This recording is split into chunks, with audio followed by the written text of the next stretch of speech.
ආයුබෝවන් යාළුවෝ හැමෝටම අදත් අපි ආවා ලංකා මාර්ග පද්ධතියේ ලොකු පෙරලියක් කරපු බස් රථ සමාගමක් ගැන කතා කරන්න.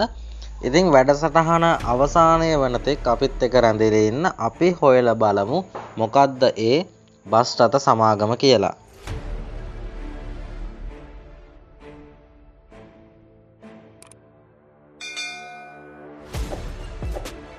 මගේ ප්‍රවාහනයේ සාර්ථක ගමනක් ගියපු අදට ප්‍රසිද්ධ කීර්ති නාමයක් රැකගෙන මගේ ප්‍රවාහනයෙන් සමුගත්ත අදටත් මතකයන් අතර රැඳෙන නාමය දිස්නා. අද අපි කතා කරන්නේ වලස්මුල්ල දිස්නා එක්ස්ප්‍රස් සමාගම ගැන. අපි මේ දිස්නා බස් රථ සමාගමේ ආරම්භය ගැන කතා කරොත් 2005 වර්ෂයේ දකුණු පළාතේ හම්බන්තොට දිස්ත්‍රික්කයේ වලස්මුල්ල ප්‍රදේශයේ තමයි මේ දිස්නා මගේ ප්‍රවාහන සේවයට ප්‍රවිෂ්ඨ වන්නේ. ඒ ඇවිත් දශකයට අධික කාලයක් මගේ ජනතාව අතර හොඳ සේවාවක් සපයලා තියෙනවා මේ දිස්නා බස් රථ සමාගම. අපි මේ බස් රථ සමාගමේ ධාවනය වුණු මාර්ග බලපත්‍ර ගැන කතා කරොත් මුලින්ම වලස්මුල්ල අනුරාධපුර මාර්ගයේ ධාවනය කරලා තියෙන එක් බස් රථයක් එක් මාර්ග බලපත්‍රයක් යටතේ. ඉතින් වර්තමානයේ නම් ඒ මාර්ග බලපත්‍රයට කිසිදු බස් රථයක් ධාවනය වෙන්නේ නැහැ මේ සමාගම තුලිනුත් සහ වෙනත් සමාගම් තුලින්. මාර්ග අංක 32 49 යටතේ තංගාල සිට ත්‍රිකුණාමණ්ඩය දක්වා එක් මාර්ග බලපත්‍රයක් තිබිලා තියෙනවා. ඉතින් එම මාර්ග බලපත්‍රය වර්තමානයේ ධාවනය කරන්නේ නිතින් පුල්නයිට් එක්ස්ප්‍රස් බස් රථ ආයතනය තුලින්. ඒ වගේම මාර්ග අංක 32 යටතේ වලස්මුල්ල සිට මහනුවර දක්වා එක් මාර්ග බලපත්‍රයක් මේ දිස්නා බස් රථ සමාගමට තිබිලා තියෙනවා. ඉතින් වර්තමානයේ එම බලපත්‍රයෙන් බස් රථ ධාවනය කරන්නේ ගුණවර්ධන සුපර්ලයින් ආයතනය වලස්මුල්ලේ. ඉතින් ඊට අමතරව මාර්ග අංක 48 යටතේ මාතර සිට සෝමාවතිය දක්වා මාර්ග බලපත්‍ර දෙකක් තිබිලා තියෙනවා. ඒ කියන්නේ අන්තයන් දෙකටම. ඉතින් වර්තමානයේ ඒ මාර්ග බලපත්‍රයන් වලට මේ සමාගම තුලිනුත් සහ වෙනත් සමාගම් තුලින් බස් රථ ධාවනය කරන්නේ නැහැ.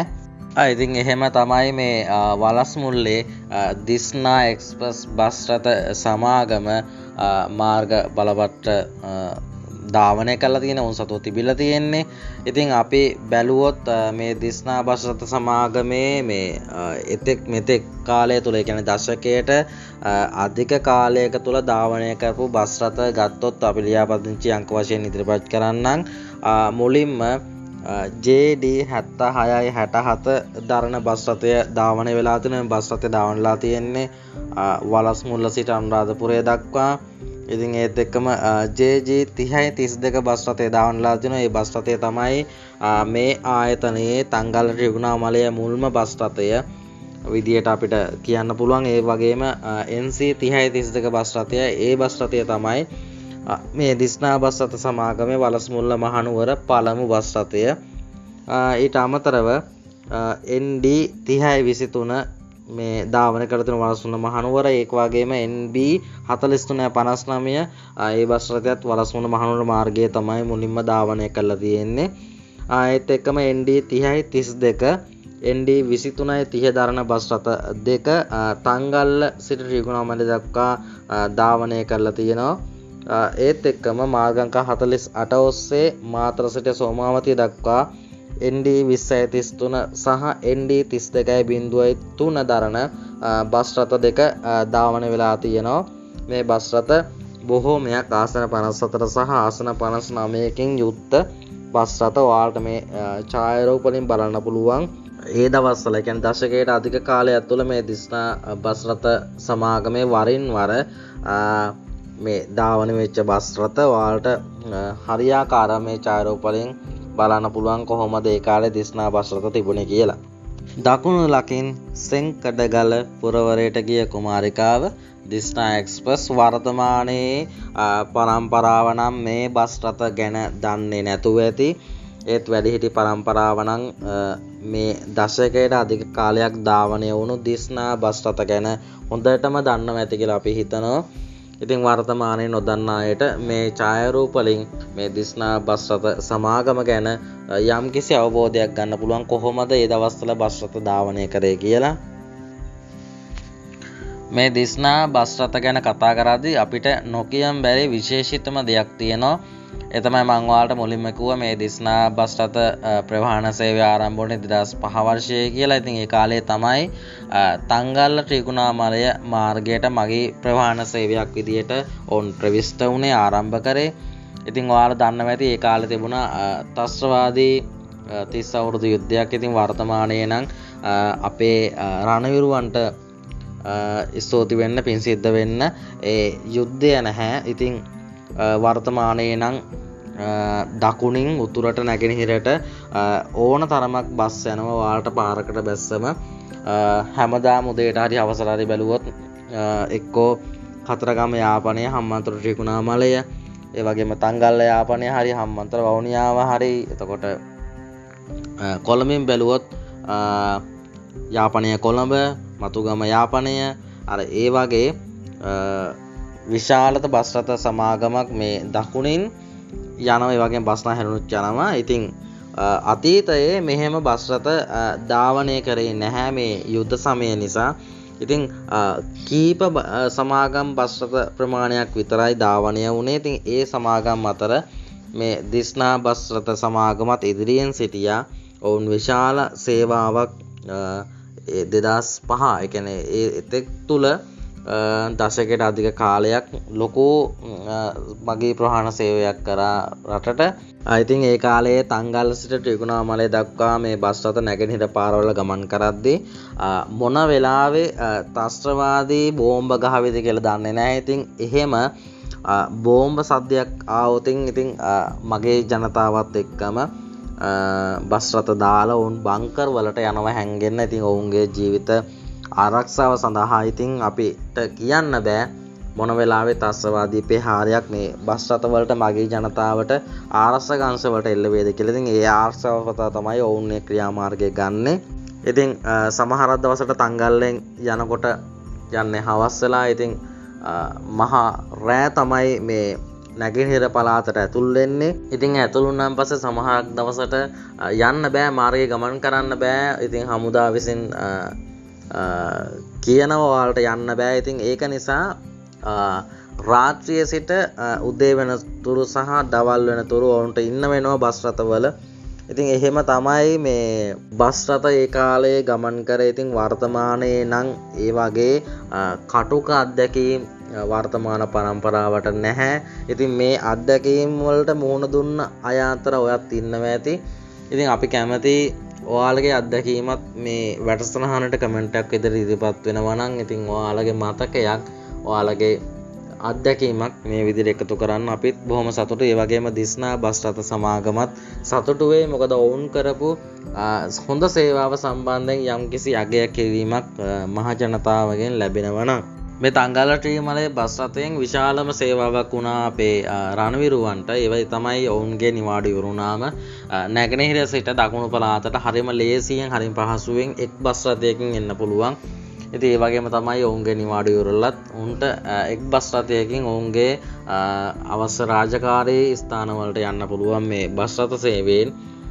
ඉතින් ඒත් එක්කම දීවර කටයුතු කරන දීවර ප්‍රජාවත් මේ බස් රථයෙන් සෑහෙන්න වැඩක් ගත්ත කියලා අපිට කියන්න පුළුවන්. මොකද ඔවුන්ගේ දීවර කටයුතු සමහරක් අය කරන්නේ ත්‍රිකුණාමල ප්‍රදේශයෙන්.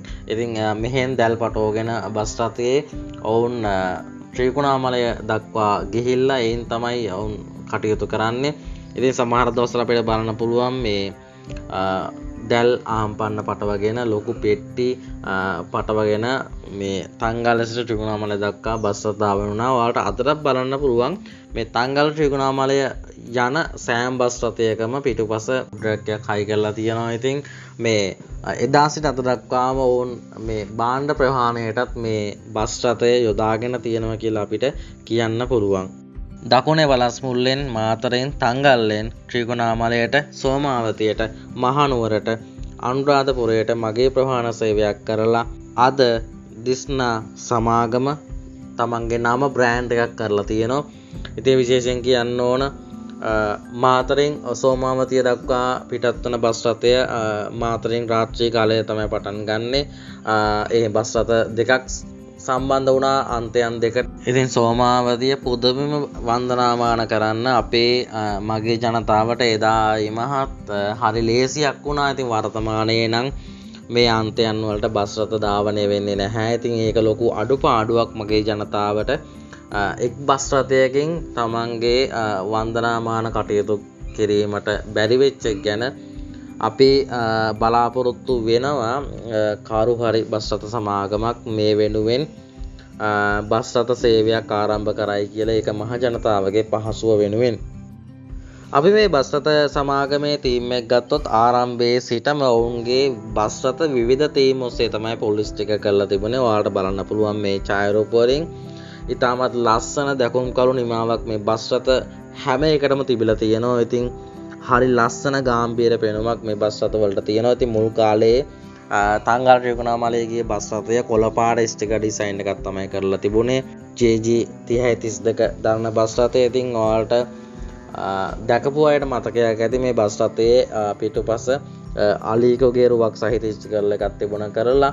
හරිම ලස්සන ස්ටිකර් එකක් ඒ කාලේ. ඉතින් ස්ටිකර් කියන තාක්ෂණය නොදුණු කාලෙත් හරි ලස්සනට මේ බස් රථ අලංකාර කරලා තිබුණා. ඉතින් ඒ වගේම මුළු පළාතම දෙදරන තරම් ශබ්දයක් මේ බස් රථ වලින් ආවේ. ඒ කියන්නේ හිනෝ පවර් බස් රථ තමයි ඒ කාලේ ධාවනය වුණේ. ඉතින් ඒ කාලේ තංගල ත්‍රිකුණාමලය මාර්ගයේ යනකොට මේ බස් රථ මාර ගැම්මෙන් ඉතින් පාරවල් පවා හරියට නැති කාලේ කැඩිච්ච පාරවලනේ තමයි මේ බස් රථ ධාවනය වුණේ. ඒත් ඉතින් හරියටම මේ බස් රථ ධාවනය වුණා කිසිදු කරදරයක් නැතිව. ඉතින් එහෙම තමයි ඔවුන් තංගල්ල ත්‍රිකුණාමලය මාර්ගය බස් රථ ධාවනය කළේ. ඉතින් ඒ පටන් ගත්ත ගැම්ම අද වෙනතුරුම ඉතා හොඳ ආකාරයෙන් බස් රථ ධාවනය වුණා. ධාවනය කරන වෙනස් සමාගම් මගිනුත්. ඉතින් ඒ වගේම වලස්සුන මහනුවර මාර්ගයේත් වුන් ඉතා වේගවත් ගමන් විලාසයකින් බස් රථ ධාවනය කරා. ඉතින් මහ ජනතාව හරි විශ්වාසයෙන් යුතුව මේ බස් රථවල ගමන් කරා. කිසිදු ප්‍රශ්නයක් වුණේ නැහැ මේ බස් රථවල ගමන් කරද්දී. ඉතින් මගේ ජනතාවට වලස් මුල්ලේ ඉඳන් දකුණේ ඉඳන් මහනුවර පුදබිමිය දක්වාත් ඉතින් උන්ට යන්න පහසුකමක් තිබුණා.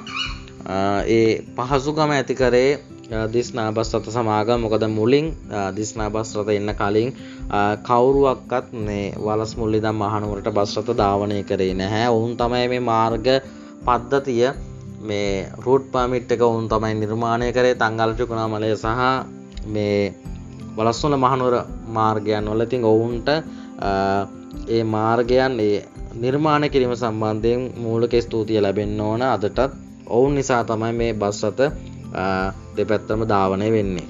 තංගලෙන් මලය ගියපු හැඩකාරිය දිස්නා එක්ස්ප්‍රස්. මේ තංගල්ල ත්‍රිකුණාමලය රාත්‍රී බස් රථ සේවාව ආරම්භ කරේ මේ සමාගම කියලා මම ඔයාලට කිව්වා. ඉතින් ඒ වගේම මේ කාලයේ අනිත් අන්තය ධාවනය කරේ සිරිකත මෝටර්ස් බස් රථ සමාගම. ඔවුන් වර්තමානයේ ඔවුන්ගේ බස් රථ ධාවනය කරනවා. ඉතින් මෙහෙම රූට් එකක් හදලා ඔවුන් අද වෙනකොට මේ බස් රථ ප්‍රවාහන සේවය නිවත් වෙලා තියෙනවා.